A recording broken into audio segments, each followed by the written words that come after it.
sin más dilación, bueno, esta soy yo, me presento, como, bueno, aunque ya me han presentado Carlos. Como bien han dicho, yo de formación soy bioquímica y después de realizar, bueno, durante la realización de mi tesis me di cuenta de que cada vez me gustaba más el tratamiento de datos, el analizarlos. Y al terminar el doctorado me inscribí en un experto parecido a este, pero más enfocado a ciencia de datos. Y eso me abrió las puertas a conseguir el trabajo donde estoy ahora, que es, estoy en una consultora tecnológica, nos basamos en transformación digital, damos soporte a las empresas fabricando software o ayudándoles en todo lo que tiene que ver con tecnología. Y pues somos más de 800 personas. La empresa es española, pero está presente en 6 países.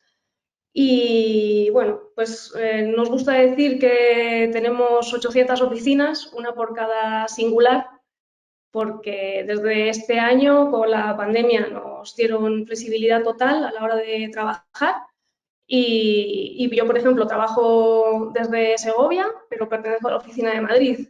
Y vamos, os puedo confirmar que hay compañeros trabajando desde Canarias y estamos todos muy contentos de estar trabajando en este modelo. Y ya no me enrollo más. Al acabar esta charla, lo que me gustaría es que nos fuéramos con una idea, un poco, unas pinceladas de qué es un dato, dónde se puede conseguir la información y presentaros algunos ejemplos de cosas que se pueden hacer con estos datos o lo que se está haciendo ahora con estos datos. Durante la charla podéis utilizar el chat que hay habilitado para realizar algunas preguntas y al final las contestaremos. Y bueno, pues eso, que os vayáis de aquí con una idea general que seguramente luego vais a ampliar muchísimo más durante este módulo. Bueno, aquí os quiero presentar un bisonte de los que se encontraron en la cueva de Altamira y os lo pongo porque quitándole la idea mágica de que el hombre, los prehistóricos representaban esto como una especie de magia para intentar cazar mejor luego a los animales, las investigaciones están apuntando a que lo que quería hacer el ser humano era representar su realidad, lo que veía. Era una forma de una expresión mediante el arte de lo que veía en su día a día. Y es una manera de representar pues, su realidad. Después, con el tiempo, la Edad Media, esta realidad se iba transmitiendo de manera oral por los juglares y los trovadores que iban transmitiendo ese mensaje, esos conocimientos, para expandir en la sociedad lo que se iba conociendo, las noticias. Y esto dio lugar, con el tiempo, al método científico, porque la humanidad necesitaba, además de representar y además de transmitir la información de lo que veía en su día a día, también necesitaba entenderlo. Necesitaba entender qué es lo que estaba pasando a su alrededor. Por eso empieza a observar su medio, empieza a plantear hipótesis, a recoger evidencias, a analizar esos datos y a sacar conclusiones. Y eso es lo que hacemos a día de hoy para entender todo lo que nos rodea. Y ahora mismo nuestra realidad es esta. Nuestra realidad se representa con datos. Esto es un ejemplo de que tristemente estamos viviendo ahora mismo. Este es un dashboard que no sé si conoceréis, de la Universidad Johns Hopkins, que lo lanzaron en marzo del 2020 y lo que pretendía era recoger toda la información de los brotes que había de COVID-19 y mostrar una información detallada a todo el mundo, abrir esa información al resto de la gente, porque esa era es y sigue siendo nuestra realidad.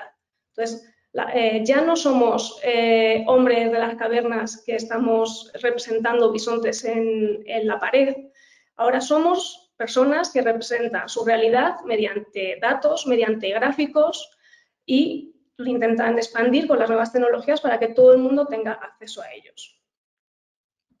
Este es un ejemplo que también les toca bastante de cerca, es el volcán de La Palma, y es una representación que se ha hecho mediante datos recogidos por drones de cómo van avanzando esas coladas. Entonces, esta es la realidad que nos toca ahora vivir. Bien, ¿qué es un dato? Pues un dato es cualquier información numérica, alfabética, gráfica, fotográfica, acústica o de cualquier otro tipo, o la representación de un atributo que sea medible, de algo cuantitativo, que pueda manejar un ordenador. O sea, prácticamente cualquier cosa que pueda ser tratado por un ordenador es un dato. Ya puede ser números o texto o imágenes. Todo eso puede ser tratado a día de hoy por un ordenador y puede ser analizado. Pero estos datos por sí solos no tienen sentido. Se necesita estudiarlos dentro de un contexto para poder entenderlos. Nosotros mismos, nuestras personas, son fuentes de datos continuos. Desde un análisis que te mandan a hacer en la Seguridad Social, ya es un compendio de datos que te define tú cómo estás a nivel bioquímico, cómo estás tú de salud. O una radiografía, eso es una imagen que está dando una idea, está dándonos unos datos de cómo estamos, qué es lo que nos puede estar pasando. Cuando nos vamos moviendo por la calle, nuestro móvil va compartiendo señales con diferentes torres de comunicación y eso nosotros estamos generando datos. Cuando buscamos cómo ir de un punto a otro en Google Maps, estamos generando unos datos y además estamos ayudando a los modelos de esas compañías, por ejemplo Google Maps, a mejorar su trabajo. Manejamos datos a diario. Desde la factura de la luz, que hoy está tan en boca de todos, hasta la aplicación del banco, cuando lo abrimos, todo eso son datos que nos están informando de nuestra situación.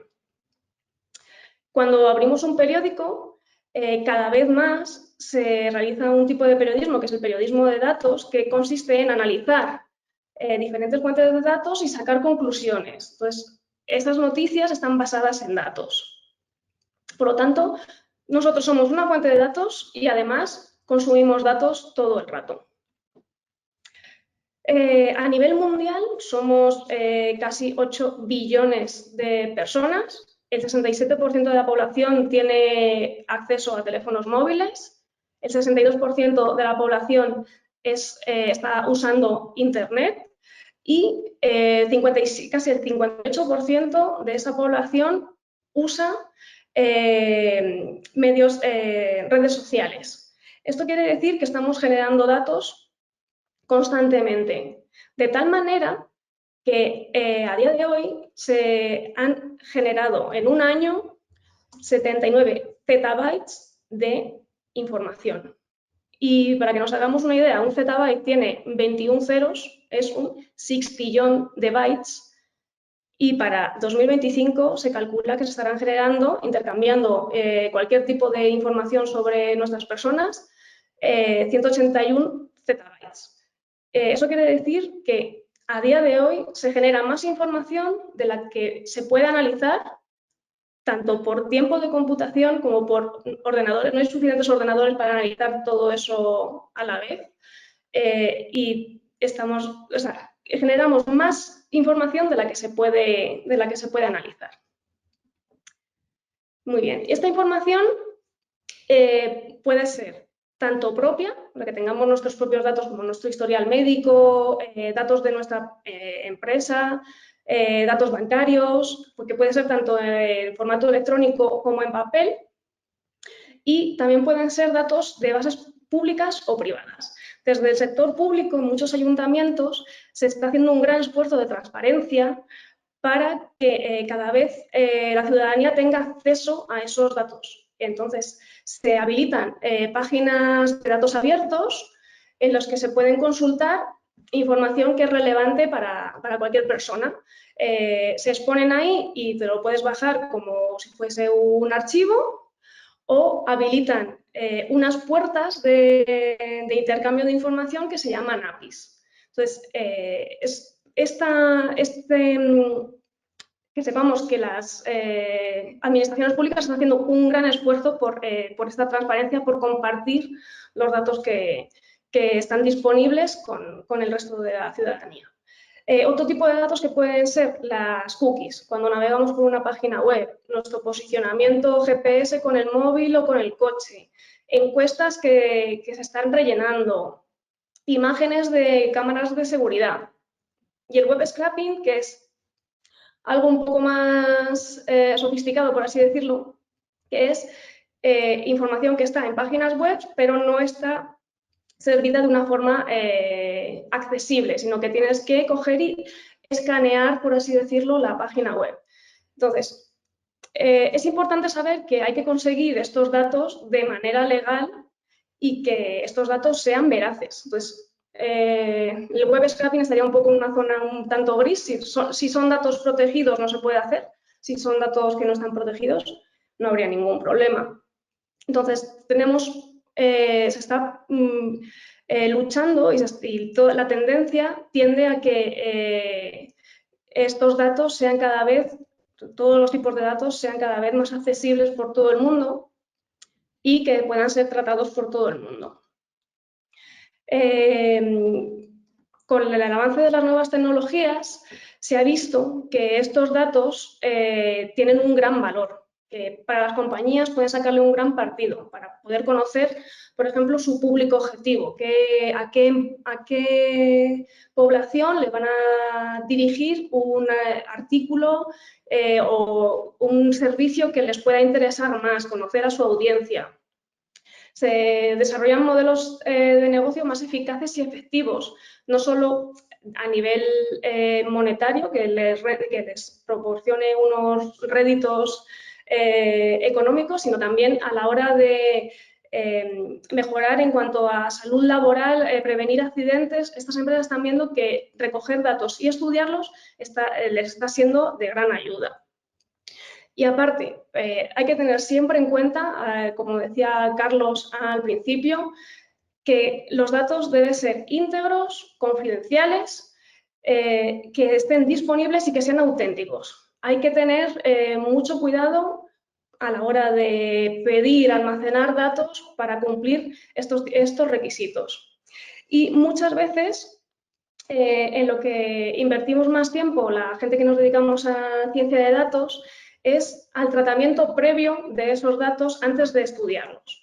Por ejemplo, si se están guardando datos de fechas, hay veces que la fecha puedes poner día, mes, año, o hay veces que puedes poner primero el año, luego el mes y el día. Entonces, hay que tratar de que esos datos sean homogéneos, porque a la hora de estudiarlo nosotros nos va a ayudar bastante que esos datos sean homogéneos, estén limpios, que no falten datos, porque hay veces que se empiezan a recoger datos sin saber muy bien para qué se van a utilizar después, se van recogiendo otro tipo de datos y se dejan de recoger los previos, y ese tipo de malas prácticas hacen que no sea muy efectivo a la hora de poder utilizarlos para poder analizarlos.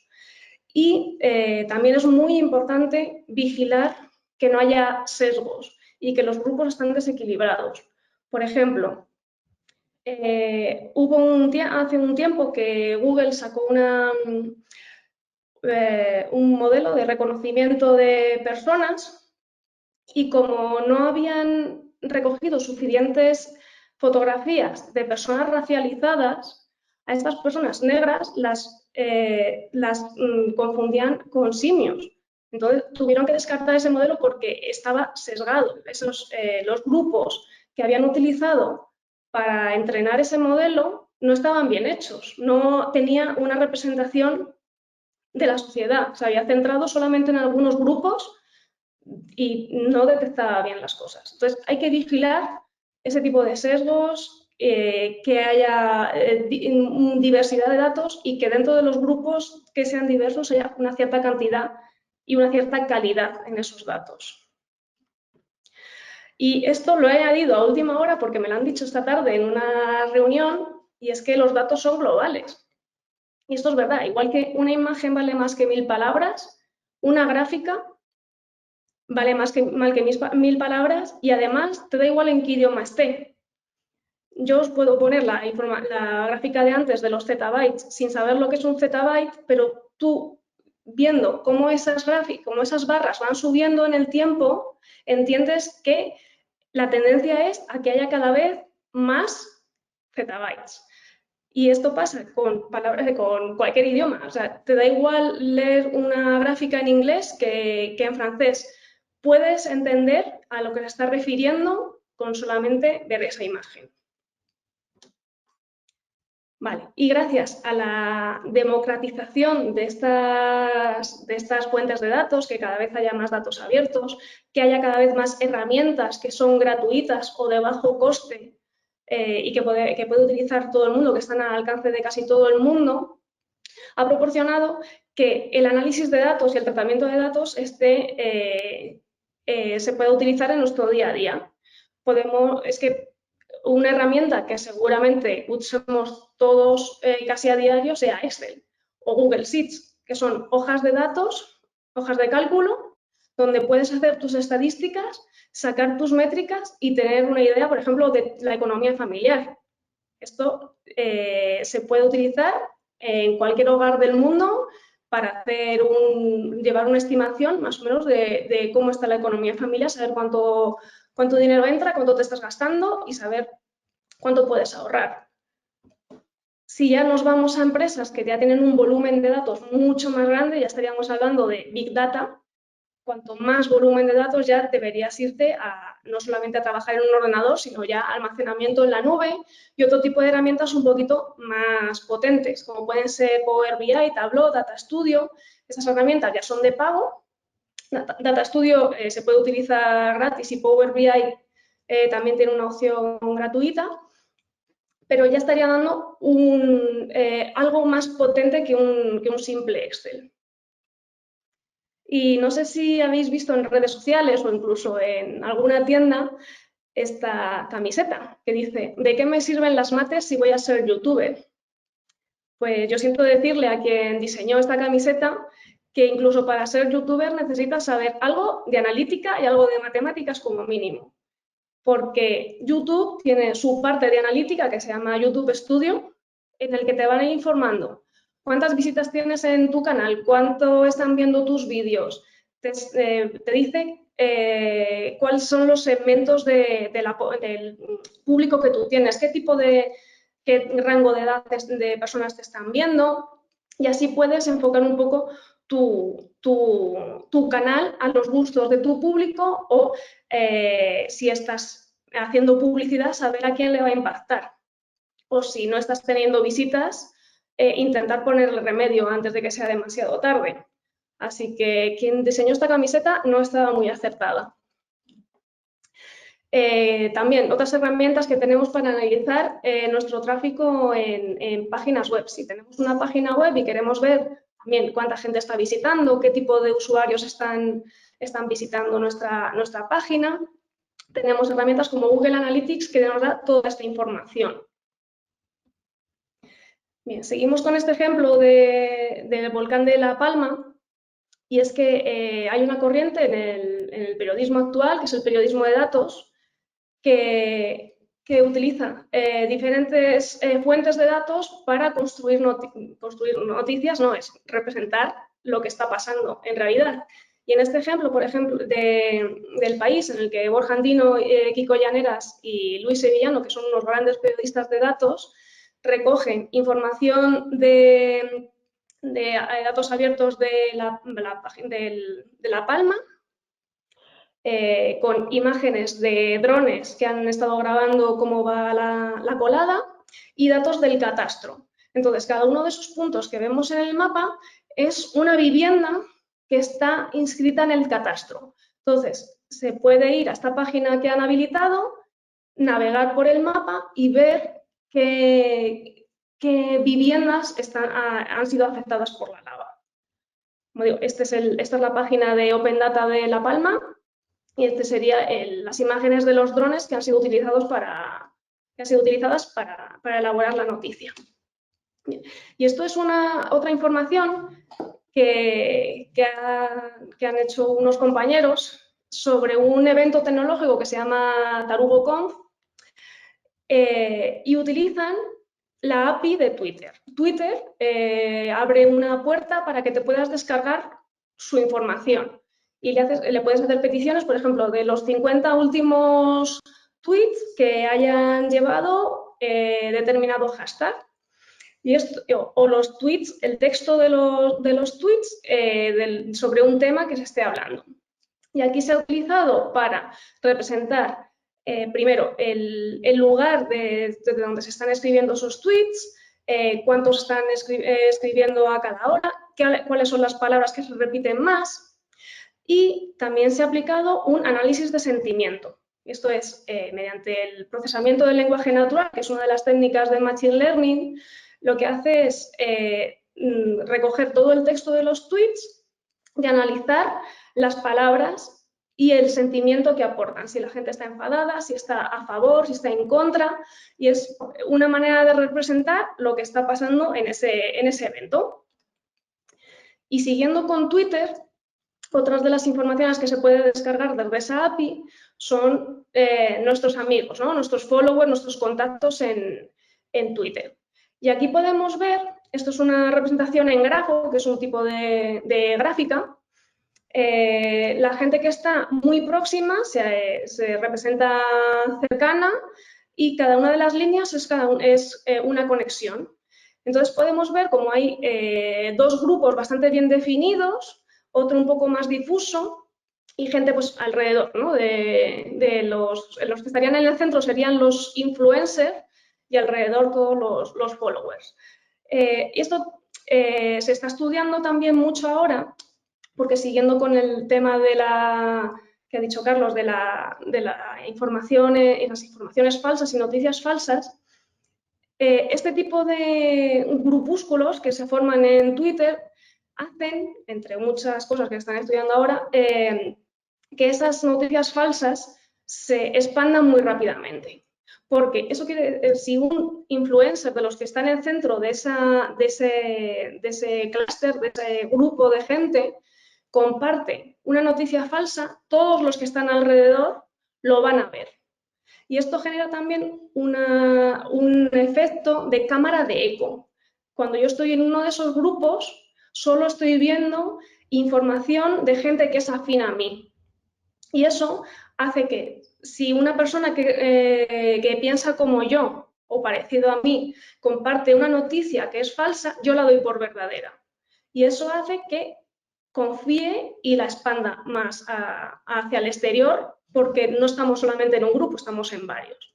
Entonces, esto hay que tener cuidado con este tipo de prácticas poco éticas. Y para combatirlas, hay movimientos que están intentando verificar esas noticias y mostrarlas al exterior. O sea, cuando nos llega una noticia un poco sospechosa en el típico chat de familia, podemos ir a buscarla a Google o buscarla en Neutral o en Maldita y allí seguramente encontremos si alguien la ha verificado o no. Quiere decir, si es verdad o es falsa. Y es una buena práctica el comprobar siempre las fuentes de una noticia que nos llega sin cuestionar quién te la está enviando. No hay que perder el espíritu crítico nunca. Y bueno, ya como para finalizar, os voy a poner unos ejemplos de cosas que se están haciendo actualmente con datos y os quería presentar esta iniciativa de Savannah. Es una startup que la verdad que ha crecido mucho en los últimos años y lo que utiliza es el texto en los historiales médicos para ayudar a los hospitales en el diagnóstico de una enfermedad.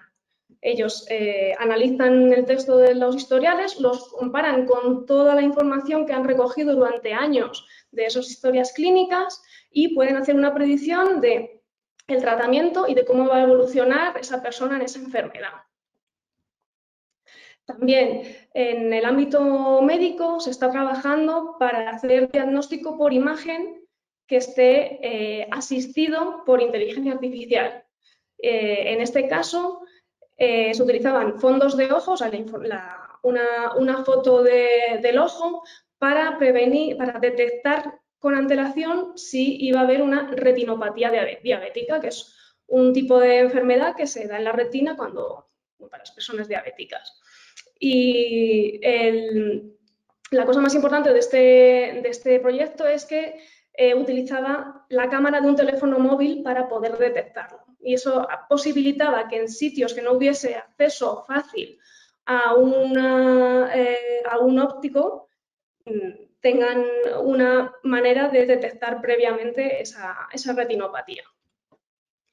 Esto es un ejemplo de Machine Learning que utilizamos para prevenir, para detectar cuando un alumno o alumna estaba en peligro de abandonar la universidad. Estudiábamos datos suyos demográficos, edad, si tenía ingresos, el nivel de estudios de su padre y de su madre, cuáles eran sus notas, y teniendo un modelo entrenado con los datos que habíamos ido recogiendo durante años, podíamos predecir si esa persona estaba en riesgo de abandonar la universidad y poder actuar con antelación para prevenir ese abandono. También nos contactó una empresa porque estaba notando que muchos empleados y empleadas estaban abandonando la compañía y venían realizando unas encuestas de salida. Cuando una persona dejaba la compañía, les hacían una entrevista, y esas entrevistas estaban en texto libre. Entonces, lo que nos pidieron fue analizar ese texto por procesamiento del lenguaje natural y sacar unas conclusiones. Esas conclusiones se mostraron en este cuadro de mando, en este dashboard, que te permite ver qué está pasando en tu empresa y, sobre todo, por qué se está yendo tu empresa. En un solo vistazo lo puedes ver todo. También para prevenir riesgos laborales, para prevenir accidentes en complejos industriales. Una empresa estaba recogiendo datos durante un montón de años, pero no sabían qué hacer con ellos. Sabían que ocurrían ciertos accidentes, pero no sabían por qué. Entonces, los utilizamos para detectar puntos negros, también días de la semana que había más peligro de que se ocasionara un accidente, y así poder tomar medidas y prevenirlo. También, ¿qué se puede hacer con datos? A nivel de recursos humanos, hay muchas veces que en compañías grandes no sabes qué personas son las más adecuadas para diferentes proyectos. Pues aquí se utilizó un grafo parecido a lo que os he mostrado antes en Twitter, de gente que tenía unas características similares en cuanto a formación, en cuanto a trayectoria profesional, para que cuando llegara un proyecto nuevo, saber qué persona podía encajar mejor en esa oportunidad. Y siguiendo con datos que son imágenes, también se puede hacer detección de objetos mediante imagen. Y aquí lo que entrenamos fue un modelo para detectar defectos en torres eléctricas. Estos defectos normalmente los detectaban con un helicóptero que iba volando y revisando cada una de las torres, pero eso lleva un coste bastante elevado. Entonces, lo que se planeó fue poner una cámara en un dron, que el dron sacara fotos de las torres eléctricas, y nuestro modelo te decía si había algún defecto o no. Y ya para terminar, un modelo que hicimos de alumbrado inteligente, en el que las farolas de una ciudad se regulan en función de unos factores. Se recogen datos de luminosidad, de tráfico, de si hay algún accidente, y las farolas se van regulando en cuanto a luminosidad. Y ya esto, para terminar, es un poco de dónde estamos y a dónde vamos. Que El Big Data, lo que está, vamos, el procesamiento masivo de datos a bajo coste y accesible para todo el mundo, se va consiguiendo porque gracias a esa democratización de los datos y de las tecnologías, todo el mundo tiene acceso a poder analizar esos datos a bajo coste. La inteligencia artificial cada vez está más en nuestras vidas. Tenemos asistentes para resolvernos dudas que tengamos en una página web. Tenemos inteligencia artificial en aspiradoras que aspiran solas. Tenemos vehículos que están ya casi siendo autónomos. Tenemos fábricas que están sensorizadas, que mandan un montón de información y toman decisiones en función de esos datos, o casas en las que se están regulando la temperatura en función de unos sensores. El blockchain ahora cada vez se utiliza más para asegurar que un contrato es verdadero, o en las criptomonedas. Y tecnologías futuras que ya no son tan futuras, los biochips. Seguro que conocéis a alguna persona que lleva un chip midiéndole la glucosa en el brazo, y eso hace unos años era impensable. Y se está evolucionando a que haya una comunicación cerebro-máquina, que podamos utilizar los ordenadores con nuestro pensamiento, que los robots sean autónomos. Aparte de los vehículos autónomos, que haya aviones autónomos y cada vez más las ciudades inteligentes que puedan regularse y hacer más fácil la vida a la ciudadanía. Y con esto pues podemos decir que quien diseñó esta camiseta se equivocaba, que las matemáticas y el analizar los datos están presentes en nuestro día a día y son necesarias. Así que muchas gracias.